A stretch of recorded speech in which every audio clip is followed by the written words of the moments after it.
नमस्कार.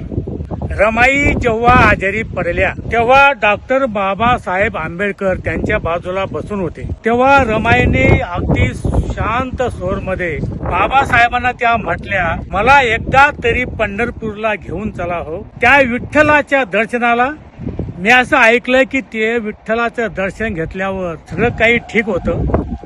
तेव्हा बाबासाहेब आंबेडकर म्हणाले, रामू, ते जे पंढरपूर आहे ते आपल्यासाठी नाही, आमचं पंढरपूर आम्ही स्वतःहून तयार करू, ते आमचं पंढरपूर असेल. डॉक्टर बाबासाहेब आंबेडकरांनी एक दीक्षाभूमी नागपूर येतं एक इंटरनॅशनल लेव्हलवरती एक इतिहास घडवला, तेच झाले पंढरपूर.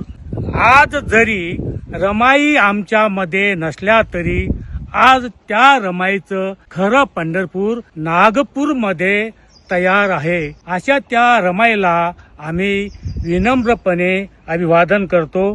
जय रमाई. नमस्कार.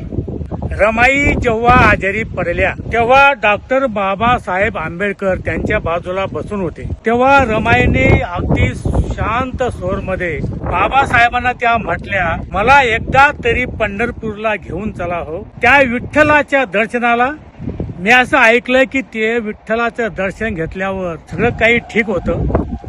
तेव्हा बाबासाहेब आंबेडकर म्हणाले, रामू, ते जे पंढरपूर आहे ते आपल्यासाठी नाही, आमचं पंढरपूर आम्ही स्वतःहून तयार करू, ते आमचं पंढरपूर असेल. डॉक्टर बाबासाहेब आंबेडकरांनी एक दीक्षाभूमी नागपूर येतं एक इंटरनॅशनल लेव्हलवरती एक इतिहास घडवला, तेच झाले पंढरपूर. आज जरी रमाई आमच्यामध्ये नसल्या तरी आज त्या रमाईचं खरं पंढरपूर नागपूरमध्ये तयार आहे. अशा त्या रमाईला आम्ही विनम्रपणे अभिवादन करतो. जय रमाई.